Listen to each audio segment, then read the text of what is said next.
I take my glasses off, that means I'm serious. But it's probably one of the finest spoken word things I've been to, and I've been to hundreds over the years. And what's special about it is wherever it's moved, 2 or 3 venues in the United States, it's maintained its integrity and charm. And I think tonight probably, a tiny little room, but probably the best it's been, actually. Really, really great. And you should cram people in there. It doesn't matter if people are standing or on the floor or kneeling or sitting. That's the place for it to be. It's not about sitting in nice rooms. Spoken word, it's not about sitting in nice rooms. It's about raw spoken word at its very best. That's why I think spoken word is probably one of the best spoken word nights in Yorkshire, if not the country.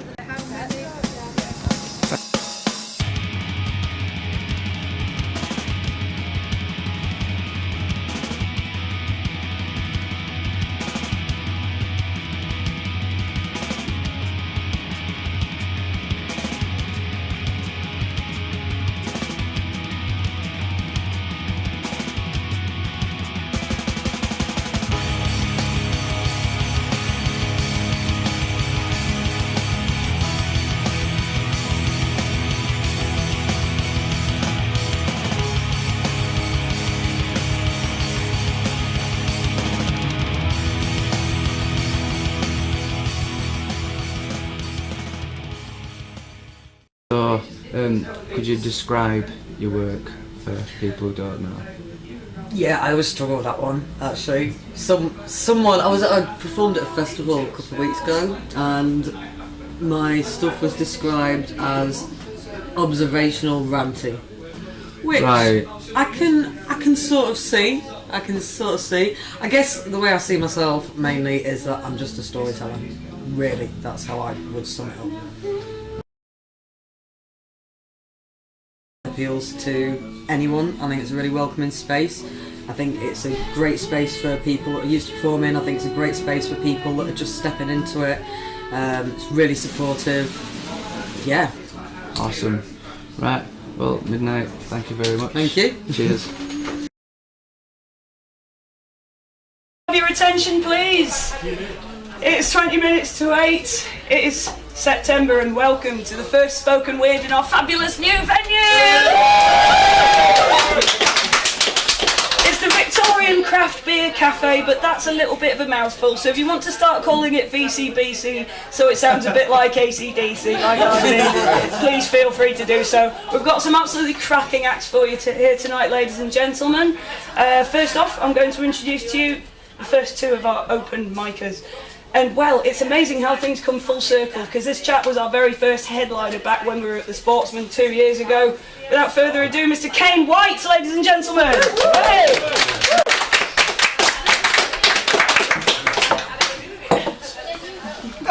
Fucking hell, that's all. Every time I perform it, I injure myself, just so you know. Tonight. Yeah? Fantastic. Yes, yeah. Let me talk about that. Absolutely amazing. The acts, the diversity of the acts were fantastic tonight. You could not hope for a better evening. Thank you very much. Cheers. Walking down the road, hand in hand. You did something I couldn't understand. You expected me to fill your asses, do something just as perverted, but my attentions were overrized, diverted by a small dead badger at the side of a road. You looked at me like I was absurd, and it may offend you, but it's funny but true, that I'd rather look at dead, decomposing animals than ever look at you. Then I own you lay seductively. Hey up, Kieran, you here? I never far left. Anyway, I carry on about the point about being easily distracted. Then at home you laid seductively on my bed, but down in my pants all were dead. You wondered out loud why I couldn't get an erection, but I was sidetracked by my CD collection. And actually a true story stood her up for an hour and a half. Didn't go well. And yeah, this admission may make you ill at ease, but alphabeticalise my albums from riskier STDs, didn't tell her that. My evasion tactics got you down, every lurid suggestion you made me frown. And then you said that we had to have a meeting talk. So I fucked off on a sponsored walk, and it may be beyond a joke. Mr. Tickle's sounding pretty fucking good, isn't it? And it may be beyond a joke, but I'd rather walk a mile if I never have to face your morning after smile. And now you hate me, you hate to see me face, but whenever you show up I'm already in some other place. And you're good looking lass, yeah, but truth to tell, I'd rather do so many other things than ever enjoy your hell. Thank you.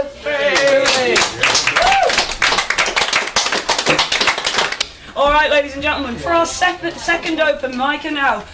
I had a dream about this woman once. I had a dream that she opened the door to what turned out to be John Cooper Clarke's dressing room and shouted, "What the fuck are you doing in here?" It actually happened! And then I realised it wasn't a dream, it actually happened at Latitude Festival this year.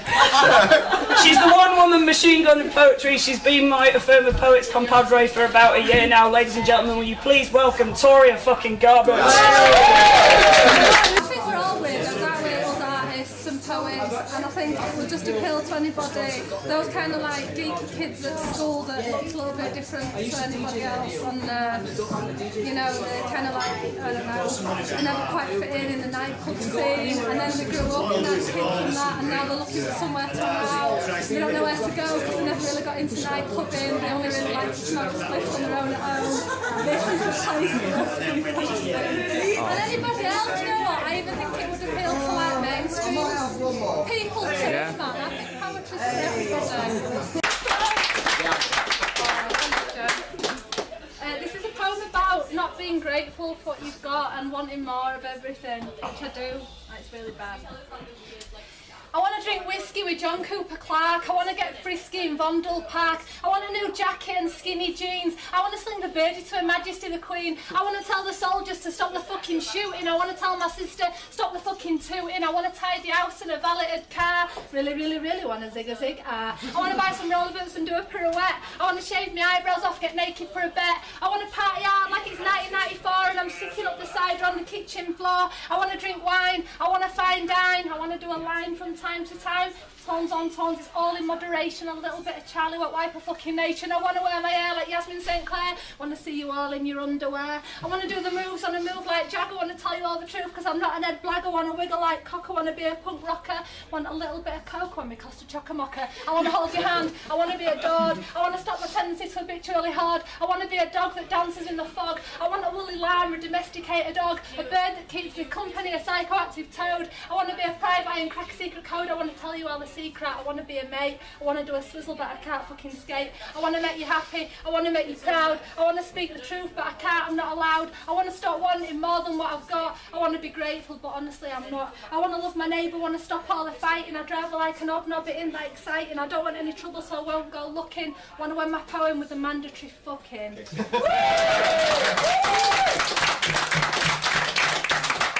Ladies and gentlemen, our final open micer before we go to Bry Outlaw, Mr. Ralph Dartford, ladies and gentlemen. Hey. This is a bag. We're going to tour. We're going to the People's Republic of Poetry and Affirma Poets. 21 dates. The first date's in Harrogate on the 24th. There's only 10 of these bags made. 10. This is a poem about the festival. And it's from Matt, who's not with us tonight. He wanted to be, but he couldn't be here. So it's a poem about the Edinburgh Festival. There's a famous saying in Edinburgh, if you go to a chip shop, a fish and chip shop, they say, you want to say, "Come a bag of chips, please," or fish and chips, they go, "Salt and sauce," which means salt and vinegar. It's kind of poem about that. Salt and sauce, do you want some salt and sauce? Of course, we want salt and sauce. It's the pillars this city was built upon. It's raining blood on Princess Street, Bedlam. Dead horses, broken carts. The phone box, a bloody motel for gin-soaked screeching hearts. Not a taxi cab left in this Palookaville. The bagpipes spew out the news. For the kebab-stabbed lad who's gone star-graving mad for the price of a one-star review. Jesus, betrayals left him drowning. A dirty bed paddles the beast. clinging forever to this murder of art. His famine before the feast. And maybe he'll get a tattoo, a red rose for any other crime. He'll wear it on his shoulder blade and let it weep from time to time. Thank you.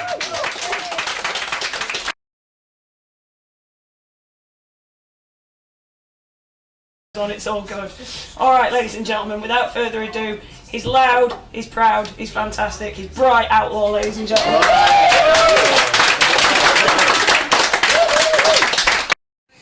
So, Brian, you performed tonight, how was it? It was brilliant, I really enjoyed it. Awesome. If you was to sum up Spoken Weird in one word, what would you say? Weird. Weird. Nice, very original. Yeah, that's me all over. And for people who haven't been to poetry evenings and things like that, are a bit scared about like getting up and reading poetry, would you say Spoken Weird is a good night to come to? I'd say it was great, and people who are like worried about it need to just fucking get over themselves. Because it's not, you know, I was nervous beforehand, but being nervous is part of it. You enjoy it, and then you get over it. I have. Look at me. I'm 44 this month.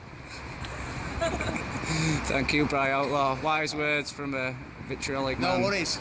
To everybody, up yours. I entered the poetry competition to win was my one and only ambition, but I ended up a fucking loser. It started off okay, but then I forgot the words. I spluttered and I stuttered, and the rest of the words I muttered. It was a fucking sham. The meaning was lost and the performance was dross. And to make it worse, I'd been put on first. So I then had to sit through 14 other bloody shits. I sat there whilst they recalled every word, every line, every rhyme. The bastards. To kill a group of poets, is that a crime? But I just sat there, dumbstruck, out of luck, full of shame, a useless fuck. I clapped after every performance, but I never heard a word they said. Too many thoughts inside my head of how I'd fucked it up. And how next time, oh yeah, next time. I don't think I'll bother entering next time. Human capital. Be a consumer, a corporation, play about your master, submit to the payer, follow the orders, a cog in the wheel. How much do you earn? Not how do you feel. A monetary value, a human resource, a management structure, conglomerate force. What are you worth? What is your status? The higher they climb, the more that they hate us. An autocratic dictator with colleagues, not friends, who'll speak to you later. You're just a means to an end. Production, not people, with numbers, not names, interchangeable faces, but all for the gain. Human capital, what do you bring in? The mission statement says at any cost we will win. Sickness reports, occupational health, emotional exchanges for money and wealth, stresses and pressures, family destroyed. A capitalist game where we are all toys. Cheers.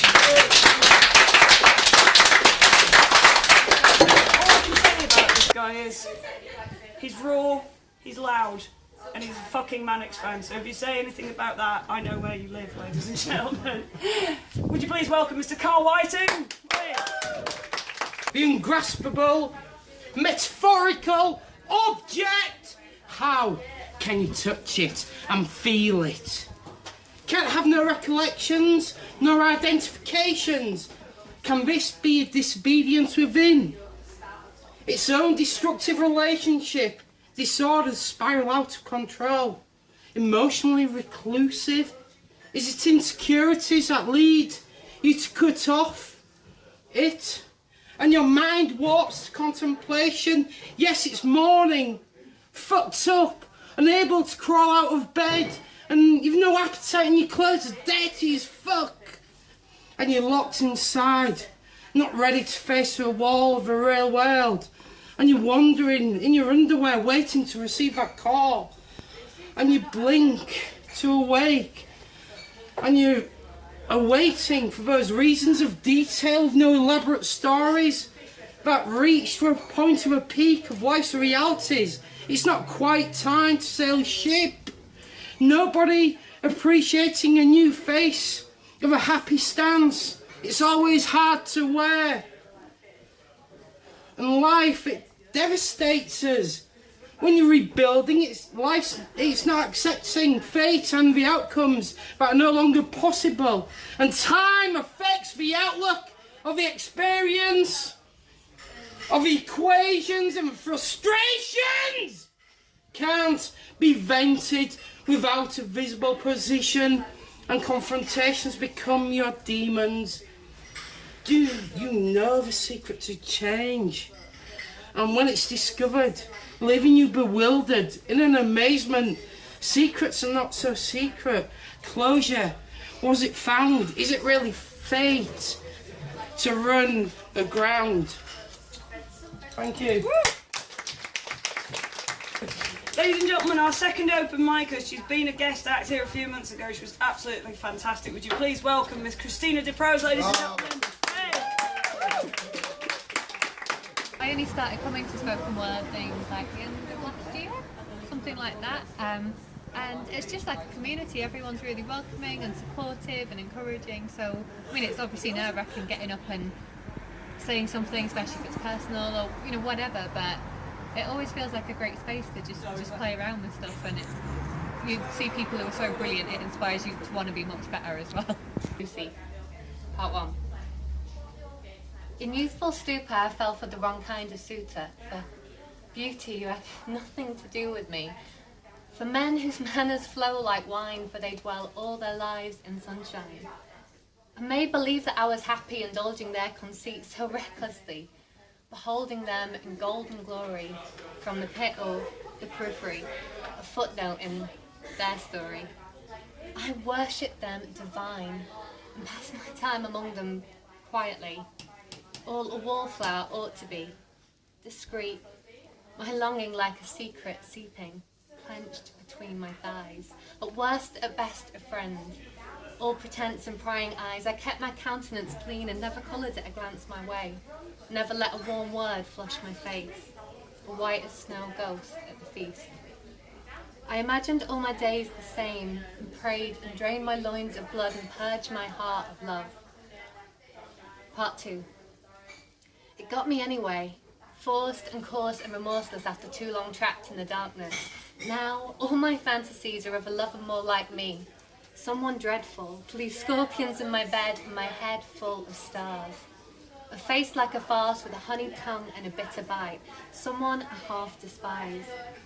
I dream of a beast with bared teeth thundering after me, gnawing what little meat there is to the bone to get to know me, plundering all that I alone once owned, someone jealous, lustful and just as hungry. Love is no tender bud that bursts to life in the light, but a creeper that sinks its claws deep and dead of night. It is unthinking. It grows on its host by instinct and chokes if it must to be made a fuss of. I have not had enough of love. Thank you. I don't know, I enjoyed everybody. I mean, everyone was fantastic. I know that's a bit of a cliche, but it was really great. Everyone's got a different take on poetry, and it's really good to hear it. She appeared alongside me and Tori as Spoken Weirdos at Feminist Night a few months ago, and that was awesome. In the meantime, ladies and gentlemen, you all know her, you all love her, and if you don't, you will soon. Marina Popper, ladies and gentlemen!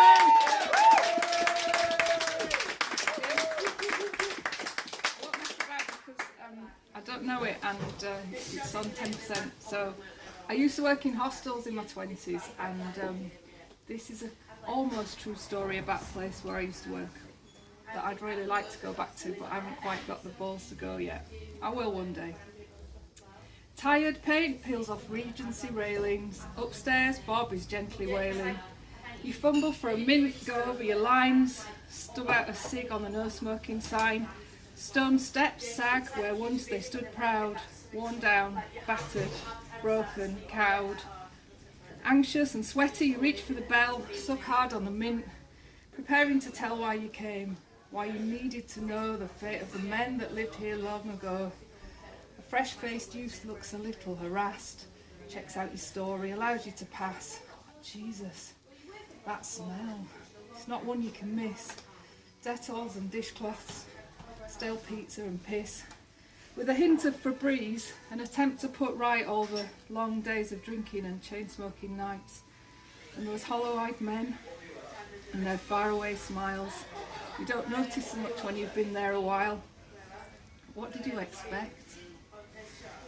If time waits for no man, it won't linger here, where lives are lived out on largactyl and beer, where Bob's bony fingers pick butts off the floor because he's blown all his dosh on the dogs and the drawer, where Jim's sunken cheeks haven't eaten for weeks and the chemical kosh keeps the leery ones meek. Walls are magnolia, with accents of grime, windows replaced for the umpteenth time, cheap plastic flowers in cheap plastic jugs, fake velvet curtains, chipped coffee mugs. Will you marry me, darling? Bob asks with a smile. You don't notice it so much when you've been there a while. And what then of Bob, Billy and Norman and Errol and John? Surely, can't be, can't all be gone. You really did care for those clapped out old men. I suppose life must have seemed pretty simple back then. You'd learned so little from living, and mostly from books. Not that real hardcore knowledge that comes with the knocks. I wanted to tell them that I never forgot their stories, their quirks, their loose grip on the plot. And if the clock was turned back, that I'd listen to their voices, and I mean really hear them, show respect for their choices. I'd help them speak out, speak their truth, shout it loud, chest out lads, and chin up, be yourselves and be proud. Thank you. This gentleman has come here in his very special Christmas Wu-Tang and jumper. Because every fucking day is Wu-Tang Christmas, ladies and gentlemen. By Yorkshire man, top dollar. Yeah. Good night, good performers, very eclectic, just like music that you should be into. I mean, a lot of people, they like a lot of things in life: sex, booze, money. I like flames.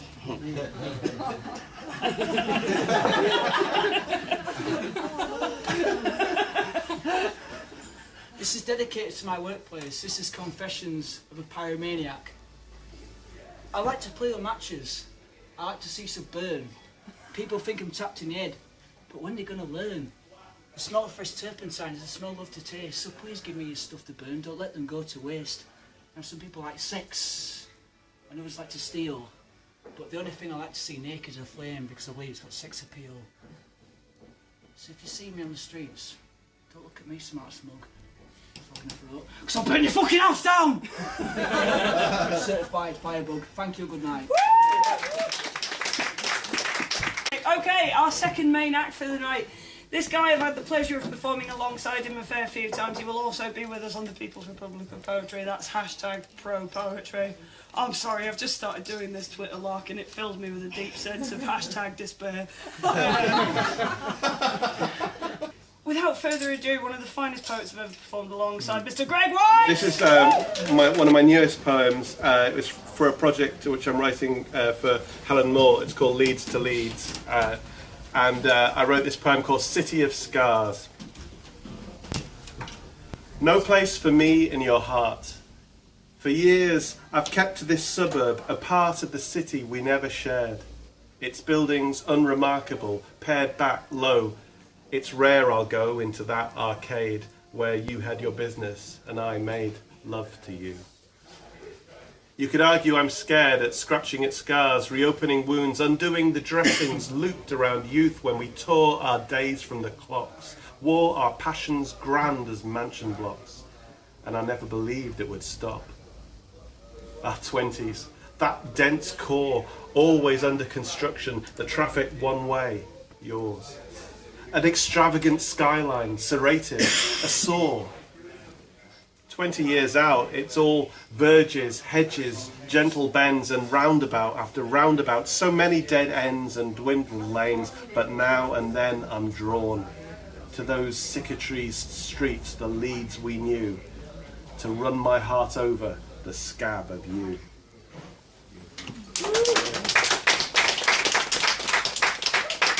And this poem is called Love is Blinds.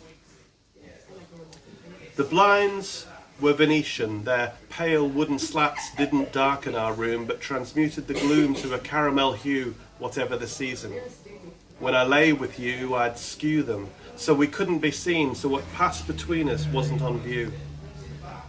At night, we were fine, but then morning light would come streaming through. I never quite got the angle right for me and you, so hard to align, never designed to hang so side by side, always a saw-toothed fissure of white between two. In time, we understood. We couldn't go on. No need to discuss. We instinctively knew.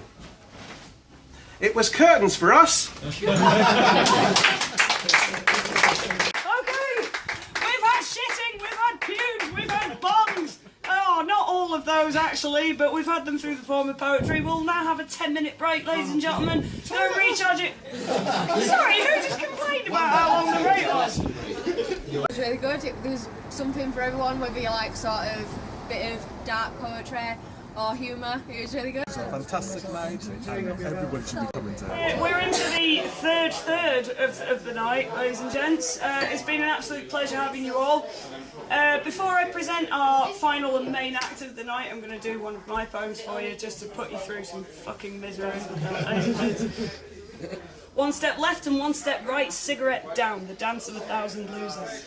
Danced in every mirror to every sad song, every howl, every tragicomic hairbrush hymn. Between you, me and the gatepost, right, I know all the words, all the steps. I've had a lot of time to practice, and I stare down the barrels of your loaded guns, and I know that you have too. I see it in the way you stare into your pint, beg imaginary tea leaves for an exit plan, the way you hold the hand of your lover like she might just float away. In your good housekeeping brush strokes, I know that you've got your dancing shoes on, love, but you've just nowhere to go. 'Cause this town called last orders long ago. The DJ's packed up and fucked off home. We're left to hum and kick our heels and choke on the mangled demo reels in a perfect plastic prison where we hum and we sweat and we groan.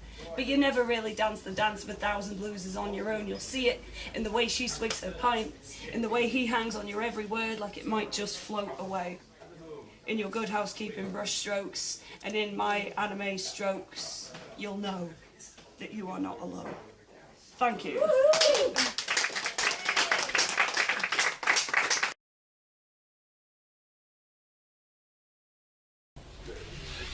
Condense the pain into a grain, squeeze it all into a seed, sit it in the solar plexus, drown it out with jump TV. The shoot, it grows and creeps up ribs, works its way up chest, threads itself into the throat and squeezes the neck with words unsaid.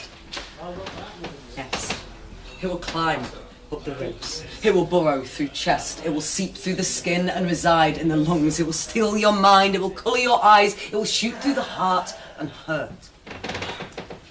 And the pain can pierce so deeply, it can shock you right awake.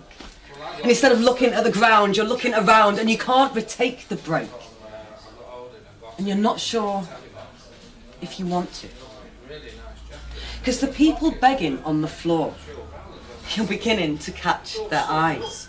And the crazy woman singing on the bus, you're humming along with the lines, and you're smiling at the scowls, and you're scowling at the lies.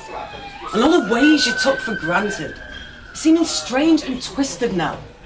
Like how some people seem to have it all and some always go without. Some words were made for reading. Some words were made for speaking. Some words were made to break the cage and some were made for screaming. Some words will lull you straight to sleep, some words are weaved of lies. Yet others will shake you right awake and burrow into minds. These words are dedicated to every mouth that was never allowed to share their story. To all the throats that choked on silent notes instead of spitting fury. And I am full to bursting love, and I know compassion is the key. 'Cause today I saw some graffiti outside Job Centre Plus that said without anger there's just apathy. And amidst all those walks of resignation, those words really spoke to me. And I know so many of us are just trying to fill this gaping hole in our chests. This woman fills it with work, and this guy fills it with cat. This one numbs it with computer games, and this one fills his bank account instead. And there's so much judging one another. I am really starting to see that so much of that which makes us up is simply a product of society. You and me, we may not always agree. I reckon if I was born you, you're just who I'd be. I reckon if you were born me, I'm just who you'd be. Me, I've been respected and detested, and I'm still drinking up the sky, thinking there's something may come to nothing, but I care too much not to try. So suck it up, suck it in, hold it in the throat and sing, take it down, take it out, kick apathy in the teeth and shout, spray the world with loving rage, because the worst lies are those we tell ourselves. So come scream with me, because it shocks the world back into focus. Come scream with me, because it drowns out all the lies. Come scream with me, because it's just about the most truthful thing you could do. And if we all scream together now, we'd split this shit in two. It will sear through the skin, envelop the mind, clockwork the hands and heartbeat the rhyme, unstop the throat and remind you, it's time. Come scream, and I'll scream with you. Cute. Alex and Park in the early hours, laid backs to the grass, gulping up the sky, eyes wired wide and excited from sleepless night dances. We could eat the whole world between us, you and I. This magic time between the changing of light, when the gangs have retreated and the dog walkers still sleeping, we can feast with the trees and prick our fingers on stars, because this is when the world is ours. Black eyes and bruises and broken hearts and abuses, age-fibbing living and homework excuses. Let's laugh at our shame and send our pain up in flames, because you and me, dude, we've got nothing to lose. Let's climb the tallest of trees and smoke ourselves dry and look down to the ground, find it more distant than the sky. Let's scramble through branches and land down breathless and shaking, and then giggle till we forget our fears, because the earth is ours for taking. Then let's lie in the dirt and embrace our disgrace. There's nothing to judge us in the forever place, where the violence of silence is stilled to serenity, where the earth eats our egos, the breeze bites through identity, where this park is our playground and this playground's the world, where nothing matters at all, and if it did, we'd make it burn, where food is only for the hungry and we are all full, where sleep is for the weak and we're invincible, where it doesn't matter where we're going and we're forgetting where we've been, where youth is just a nonsense word and aging just a dream, where the breeze blows us honesty only and there's no need to dig for truth. A piece of me will always be in the forever space with you. Thank you. Not latch kids. We're the dropout kids. The society has forgotten us because we're rotten kids. The mum left because she's had enough of us kids. The sleep on the floor, paint on wounds on the walls, the 9p Aston noodles kids. The no washing machine, nothing clean, uniform from Mackie D's, caked in tomato ketchup kids. The slip through the bars, black eyes, sea stars, smoke spliffs, get nips, going nowhere quickly kids. So here is me, 16, eyes tracing patterns on the floor. And the suit's looks of disgust say, you're nothing, girl. You won't amount to anything at all. But the youngest of us is still in school, just keeping his head down, trying to get through. And the rest of us are down at the job centre, applying for the jobs that no one else will do. And me, I used to read books, before I got so fucked up that the words obscured into blurs till they didn't mean much. But they left me crazy with this theory that there's more to it than this. And I just can't shake this feeling that there's more to us than this. But sometimes it's all I can do just to move my feet, as if I'm writing my stories onto the street. Tightrope walking that invisible line, dividing what is yours and what is mine. With the holes enclosed from Hot Rocks kids, the council estate no hoper kids, the even hippies hate us kids, the Daily Mail's feral kids, the no one thought of us, no one taught us how to sort our shit out kids. And it wasn't until years later that I learned about labelling theory.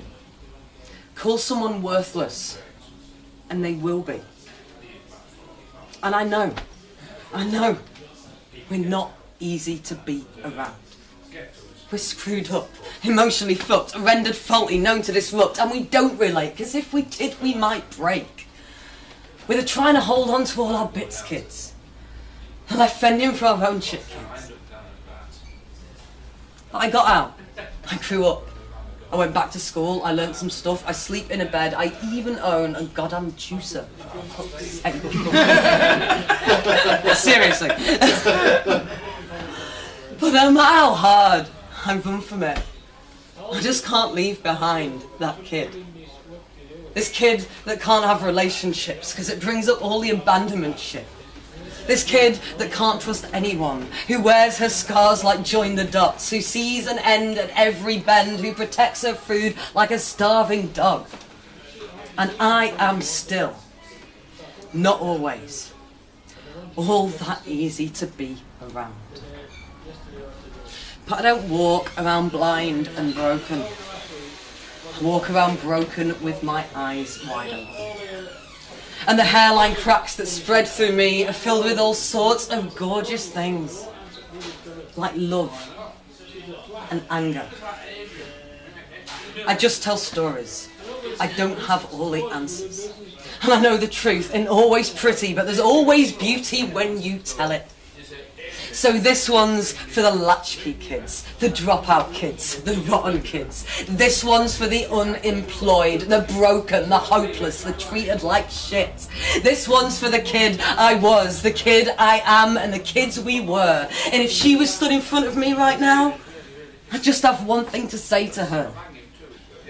Listen up. Listen good. You are not what they told you you were.